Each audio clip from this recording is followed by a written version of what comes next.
I want to be honest here. I'm nervous about recording this episode. I generally tend to be someone who overly politically corrects and is highly diplomatic. And as a result, I avoid picking a side publicly, despite having a strong opinion about anything. And I have a lot of respect for people who express freely without the fear of being judged. Yes, I agree. I am also uncomfortable with conflict and confrontation. And at the same time, I also worry about coming across as too self righteous sometimes. Yeah, and upon reflection, I realized that we were just brought up that way. Desi society has popularized this framework of log kya kahenge in quotes, which means what will people say. It's a very typical middle class mentality to care too much about how one is viewed in society. And this often comes at the cost of me being open and honest with my expression. It's frankly exhausting, and lately, I don't feel like I'm living an authentic life. Yeah, and I feel like this log kya kahenge filter is applied to life like on a lot of different levels, right? Like the clothes we wear or dating, career choices, even to major topics like freely talking about sex education, child sexual abuse, harassment, religious bigotry, or even racism. And at a moral and subconscious level, I feel like we all know right from wrong, but we shy away from actually openly talking about it, and more importantly, acting and living it out because we don't talk about it enough. Yeah, and worry about what people will say, right, about anything. And the whole reason we started the Life of a Global Daisy podcast was to openly talk about these topics. And it has still taken us close to 18 weekly episodes, multiple edits, filters, discussions, to be really at a place where we have decided to just share our opinions, even though they may be perceived as controversial and taboo topics in Desi society. Yes, and we want to learn, evolve, and find and share our authentic voice. We invite you, all listeners, to join us on this journey. Yes, so let's talk about racism today. Yes, let's talk about racism, a topic that we often tend to brush under the rug in Desi cultures like many others. So, why are we talking about this, right? Against a backdrop of pandemic, record level unemployment, migrant workers walking thousands of miles home in India, locust infestation, cyclones, and hurricanes. There's just so much that has happened in the news cycle. But personally, the most shocking and disturbing news for me was the video footage of George Floyd's murder by a white police officer. Yeah, I heard that on news, but I haven't seen the video because I just couldn't get myself to watch it. Yeah, and I think for a lot of people, it made them very uncomfortable because what this video or news has done is put a mirror to our society's ugly face, and frankly, a mirror to each one of us in how we can be placed somewhere on the scale of being racist. Yup. I feel like so racism, in a sense, is just prejudice, discrimination, or like antagonism directed against someone who is different based on race, and comes with the belief that their own race is superior, right? And a person who does this is just simply racist. And we all internalize this idea of superiority in some form or another. And I think this incident just calls us to check our own prejudice. Yeah, absolutely. Now, talking particularly about racism in the US, before I moved here, racism was something I read about in literature and books like, To Kill a Mockingbird, or in our history books when we learned about slavery in America, the civil rights movement, Martin Luther King, or in movies that we saw, right? Crash, 12 Years a Slave. all of this disturbed me, but it was really not until I actually moved to the US that I realized how deep rooted, systemic, and entrenched racism against blacks is in America, and subtle and overt ways in which it is dished out towards other races as well, right? Including Native Americans, Latinos, Indians, Chinese, and anyone else who is of a different race. Yeah, and even when it comes to India, the idea of racism and racial superiority is so entrenched in our society. I think thanks to the British colonization, concepts like white man's burden and the bias we all have against dark skin, it's almost like subconscious at this point. And this whole idea of white man's burden for the British side was also about just going to different countries and making them more civilized, right? That was the burden that they thought they were carrying. And in my opinions, I think because of this internalization of the bias against the dark skin, I think Desis have always been racist, or like because they have internalized it so deeply. And in India, the way Indians treat minorities, be it Northeast Indians, I think it's just totally appalling because we often call them by derogatory names, discriminate against them when it comes to like housing or jobs. And we do the same when it comes to African students who come to study in Indian university. And they sees often like show extremely racist attitudes towards them. Completely agree. And we have seen this in our own backyard in India, like you said, right? With how deep rooted our complexes are around our skin color. How we casually say things like Kali Kaluti or have all sorts of nicknames in school for kids who may be of darker skin color, how they look, and how our matrimonial ads have fair and beautiful girl, right? This is not a new topic at all. We all know this. And just fairness screams the whole multi-billion dollar industry. It really just goes to prove how racist we are as Indians. Yeah, so I guess the larger point here is that you don't have to be white to be racist, and that we all are just all shades of racist, right? Like no pun intended. But I think we as Desis also need to look within ourselves and our own actions and biases. If right now we say this incident and the protests and the news coverage doesn't affect us directly, we expose our implicit bias within ourselves by just saying that, oh, Yep. it doesn't affect us. Yeah. Yeah.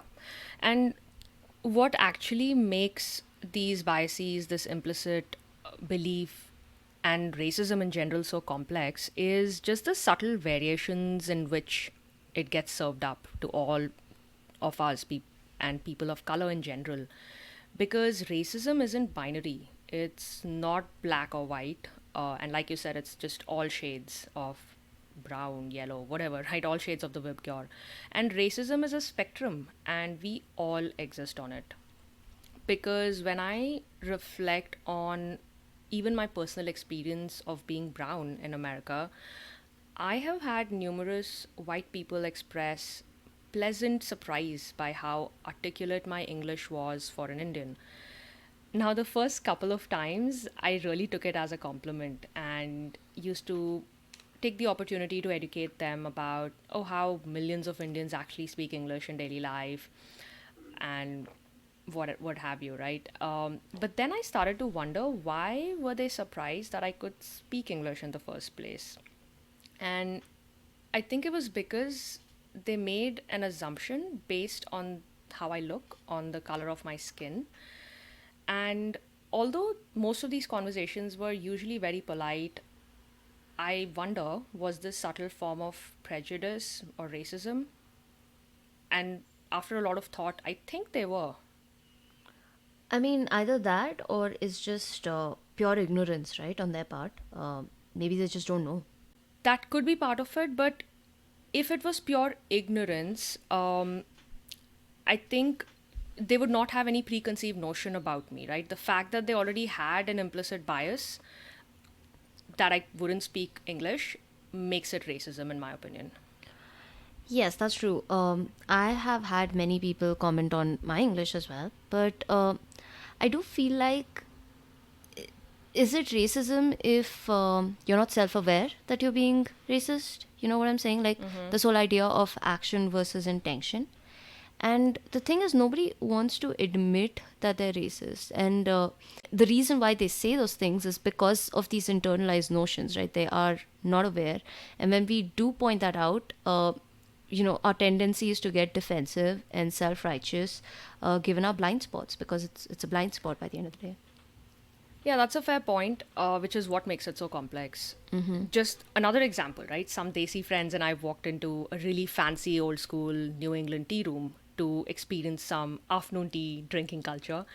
And here we were told that we don't have admission, even though there were a few open tables and a bunch of white ladies were being served scones. Now, this was the first time I felt this sinking feeling in my stomach, and that I was being discriminated against because of the way I looked. It was very, very subtle and no real way of articulating it.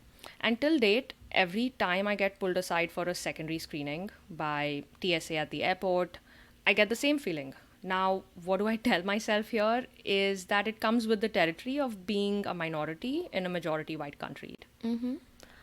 Yeah. Well, I don't live in the US now, but while I was there, I personally did not face overt racism, um, because I feel like I was very selective about the environments that I even put myself in, about being in spaces that truly valued DEIA, or diversity, equity, inclusion, and access, be it like the organization that I chose to work with, or the ultra liberal grad school college campus that I was, on, which was all about being inclusive, right? And I think Desis are just generally selective about the environments that we put ourselves in the US. I I agree, but I feel like some of these incidents, like I can't really put a finger to it, right? And they see, and anyone cannot put a finger to it. That's really what makes it so complex. Like no matter how and where we choose to be in these environments, right? Yeah, perhaps I was just not attuned enough to notice it, even while it was being done to me, or whether someone was even being racist towards me, right? But I also do feel like we do self select into, as they sees in the US. I think we self select ourselves into spaces like bubbles, almost like the bubbles that we usually are present in the Bay Area, or like in tech firms, or just university settings, which overall tend to have like a liberal bent of sorts, right? And often, like, I've heard Desis make this argument that, oh, if you follow the rules, or if you obey the law, keep a low profile, what we all are always told to do, you can actually live a great life as a minority in the US. And I've heard people say that, which is true for most Desi immigrants or even Asians, because they're labeled the model minority, since they've like come to this country based on like, oh, technical skills, educational status, and so on. But I don't feel like it helps at all, right? We almost feel like the sense of pride in being the model minority, but I think it only further perpetuates this attitude of comparison and this divide within like Yeah, minorities. that's true. And especially in a very multicultural place like the US, we often tend to forget that black people, particularly, were brought to America as slaves. They didn't choose to be here, right? They were brought from Africa against their Originally, will. yeah. Originally, yeah.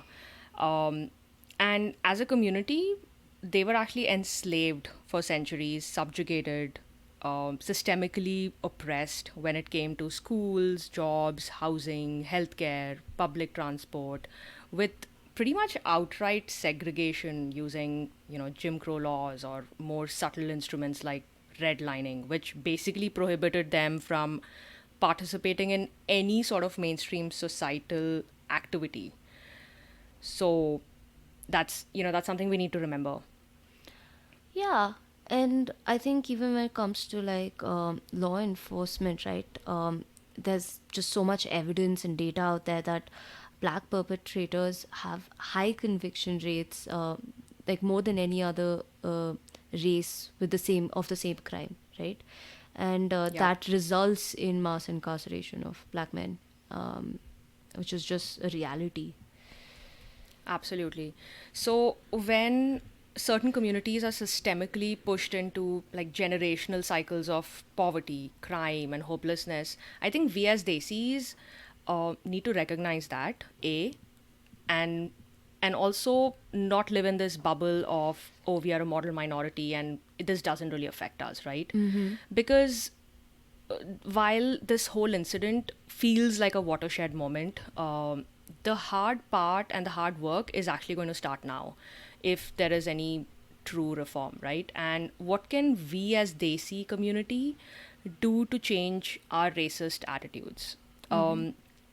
Because, like we discussed, a lot of us aren't even aware of it. So I guess the first thing we as Desis can do is to be more self-aware of our own implicit biases against other races, and sometimes even within our own race, towards people within our own race. Mm-hmm. What are we doing to change those mindsets, to be less prejudiced against other races and even darker skinned people within our own community, whether it be here abroad, here in the US, anywhere abroad, or even in India. Mm-hmm. And the other thing is to really educate ourselves on these complex issues, right? It's never black or white, and it affects all of us indirectly. And how we are also part of the system and how we can participate in reform, right? Mm-hmm. And I think also ask ourselves those tough questions like, are we participating in virtue signaling when we, post on social media, or change our profile picture, or are we truly taking it to the next level and the next step and truly willing to listen, understand, and to do the hard work of participating in communities around us, voting, policy reform, and making some real structural changes which affect everyone everywhere in the world. Yeah, and having those conversations, right? Those active conversations about this. It's okay to, and even within those conversations, I feel like it's okay to tap into our own experiences with racism, to empathize, but it's not okay to make it about ourselves right now, right? And it's also Absolutely. not okay to not speak up just because it doesn't affect you. I feel like Desi attitude is always like to keep a low profile and not stir up confrontation. But when you see something, like we need to learn to start saying something and speaking up. With that, we would like to invite our listeners to share your feedback, comments, or any story that you have about racism. Stay curious and keep listening.